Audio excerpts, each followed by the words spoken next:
कैसे हो? उम्मीद करते हैं आप सब बहुत अच्छे होंगे। दोस्तों, कल मैंने आपको बताया था खाद्य संसाधनों के जो है खाने पीने की तरीका और इसमें किस प्रकार सुधार लाया जा सके जो हमारा मेन्यू सही रहे और हम स्वस्थ रहे। इसी पर टॉपिक का विषय विस्तार किया गया था। दोस्तों, कहते हैं ना कि जब जज्बात ठान ले तो करीबी भी दूर हो जाते हैं।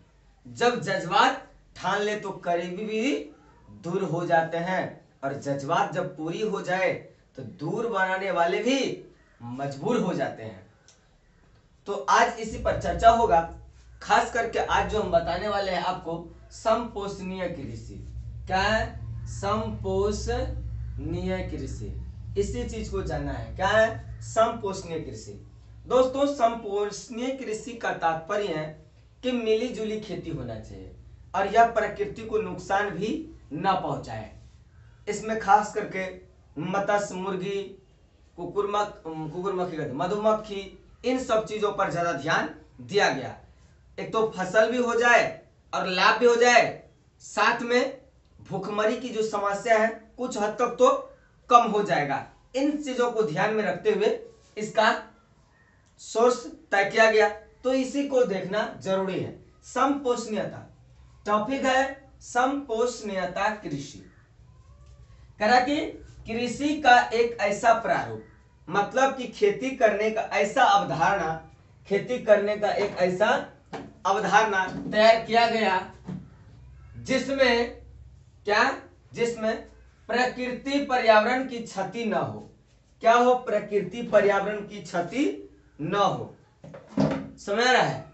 प्रकृति में जो मौजूद है, पर्यावरण की जो चीजें हैं, इनको भी नुकसान से बचाना है, नुकसान न हो, इस चीज को ध्यान में रखना है। नहीं तो फिर क्या होगा? प्राकृतिक अंग छिन भिन हो जाएगा। इस चीज को ध्यान में रखते हुए खेती करना है एवं आवश्यकता अनुसार भोजन उत्पन्न किया जा सके, मतलब जितना जरूरत है उतना भोजन का पूर्ति हो सके। इस चीज को मेन फोकस किया गया। तो क्या कहा गया कि कृषि का एक ऐसा प्रारूप, क्या? कृषि का एक ऐसा प्रारूप तैयार किया गया जिसमें प्रकृति पर्यावरण की क्षति न हो एवं आवश्यकता के अनुसार भोजन भी उत्पन्न किया जा सके। तो क्या कहलाता है? समपोषणीयता कृषि या समपोषणीय कृषि कहलाता है। कोई दिक्कत नहीं। तो चलिए आगे बढ़ते हैं। करा इसमें मिश्रित खेती, अंतरा, फलीदार तथा संगठित कृषि प्रणाली को मिलाया गया है। कैसा? इसमें मिश्रित खेती, मिली जुली फसल, जैसे गेहूं के साथ सरसों बो दिया, ये भी ध्यान रखा गया। आलू रोपा उसी के साथ मुरैयो रोप दिया, ये भी ध्यान रखा गया। धान बोया है और धान कटने से पहले मसूर छींट दिया। तीसी और मसूर एक के साथ लगभग बोता है। समझा रहा है? तो ये मिश्रित खेती हुआ। अंतर अन्न वाला भी कुछ खाद्यान्न को बोया गया, ये भी ध्यान रखा गया। चावल के लिए गेहूं, धान लगाना, मक्का, गेहूं, जौ, बाजरा, ये सब। उसका फलीदार, फल युक्त रहे, यानी बीज वाला, जैसे दलहन, दाल उल वाला, तेल वाला, इस सब चीज को भी ध्यान में रखते हुए किया गया। एवं संगठित कृषि, संगठित क्या होता है? कम खतरा के साथ ज्यादा लाभ हो जाए ना, ये सब चीज ध्यान में रखा गया। ऐसे ऐसे कई सारी चीजों को, प्रणाली को सम्मिलित किया गया। तो ये हो गया आपका मुख्य रूप से जो सम्मिलित किया गया, क्या है? समपोषणीय कृषि में। तो ये हो गया। करा इसमें मछली पालन, मधुमक्खी, मुर्गी पालन को बढ़ाया गया, यानी बढ़ावा मिला। देखे होंगे मत्स्य पालन वाले, मुर्गी फार्मिंग करने वाले और मधुमक्खी पालन, इस सब से जो है मधुमक्खी से क्या? मधुमक्खी से शहद निर्माण के लिए, मछली पालन मछली के लिए, उसके बाद मुर्गी फार्मिंग, मुर्गी, अंडे, इन सारी चीजों के लिए इसको क्या कराया गया? बढ़ावा मिला और इसके कई सारे लाभ भी देखा गया है इन सब में। करा इसमें जो खास तौर पर किसानों की आय वृद्धि हुई। इसमें क्या हुआ? मुख्य रूप से जो किसानों की आय थी, पहले आय की अपेक्षा अब की आय में काफी वृद्धि इसको मिला। तो वृद्धि हुआ, कहीं ना कहीं इसका लाभ जरूर पहुंचा और इससे यह हुआ कि भोजन की समस्या का निदान हुआ। आप एक सुने होंगे गर्मा फसल, जो पूर्वी बिहार में अक्सर धान की खेती होता है, गर्मा धान, गुटराज, BB11, ये सब जो धान है कम दिनों में उपज किया जाता है। इन सब चीजों को भी बढ़ावा मिला कि ज्यादा उपज ना हो, कम ही उपज हो, बीच में उपज हो जाता है तो कुछ गरीबी मिट जाती है। इन सारी चीजों को भी ध्यान में रखा गया।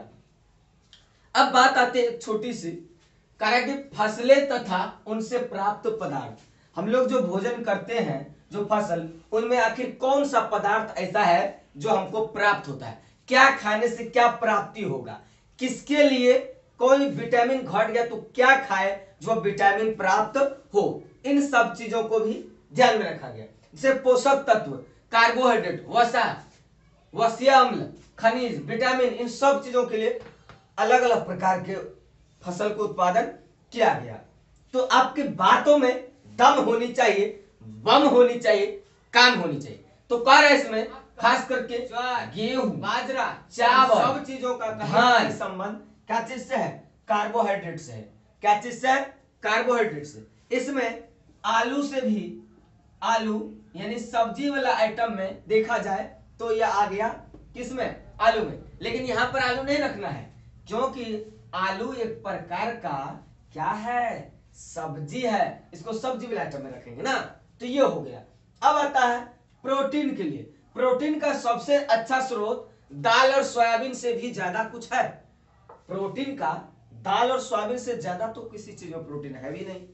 अब कहेगा सर जी मांस, अंडा, मदिरा, अरे खा के क्यों बीमार पड़ोगे, उसके पगला के खाएगा तो बौखलाएगा, तो वो सब खाने का चीज नहीं है। शाकाहारी खाओ, शाकाहारी सात्विक खाओ। ये हो गया। सोयाबीन, सोयाबीन का भी खेती होता है। मूंगफली, तिल, ये सब वसा यानी कि फैट वाला है। कैसा, तेलीय पदार्थ, वसा ये अम्ल इसमें प्राप्त होता है। इसलिए ज्यादा मूंगफली, काजू वजू नहीं खाना चाहिए। काहे कि इस सब तेल पैदा करता है। वसा आपके शरीर में क्या करेगा, खून को चिपचिपा कर देगा और फेफड़ा में के चिपक जाएगा, तो सांस लेने में दिक्कत होगा, और सांस लेने में जब दिक्कत होगा तो हार्ट की प्रॉब्लम हो सकती है। ये होता है। अब सब्जियां, सब्जी को मिलेगा बैगन, साग, मुरई, खीरा, टमाटर, चुकंदर, भिंडी, परवल, कटहल, मूली, गजरा, इन सब चीजों को शामिल किया गया। इसमें खास करके मसाले, मसाले आप तो जानते ही हैं, दालचीनी, लौंग, मूंग, उसके बाद क्या कहते हैं, खड़ा मिर्च, काली मिर्च, शिमला मिर्च, तरह तरह की मिर्ची, फल, गाजर, केला, नारियल, ये सब, और तो और बीट, सेब, अंगूर, संतरा, इन सब चीजों को इसमें रखा गया है। इसमें क्या है, विटामिन है। हाँ, ये हो सकता है कि फलना फल में फलना विटामिन और चिलना फल में चिलना विटामिन, ये हो सकता है। लेकिन आखिर कहीं ना कहीं और स्रोत कहां से है विटामिन से ही है। और खनिज अम्ल भी है उसमें। कैसा अम्ल है, खनिजीय अम्ल है। अब देखिए कारण, बरसीम घास होता है, जानवर के लिए अच्छा फायदा होता है, लोग खेत में बोते भी है बरसीम घास। उसका सूडान, जई, ये सब चारा फसल है। क्या है, सब चारा फसल है। कोई जई भी बोता है। उसके बाद क्या कहते हैं, जनेरा भी लोग बो देते हैं। तो जनेरा ये सब क्या है, पशु के लिए है, जानवर भी खाता है, इसका भी दुख तकलीफ दर्द, दूध बढ़ जाता है, बच्चों का भी भरपूर और किसान को भी। अब बात आती है फसल उत्पादन के लिए आवश्यक परिस्थितियां भी होना।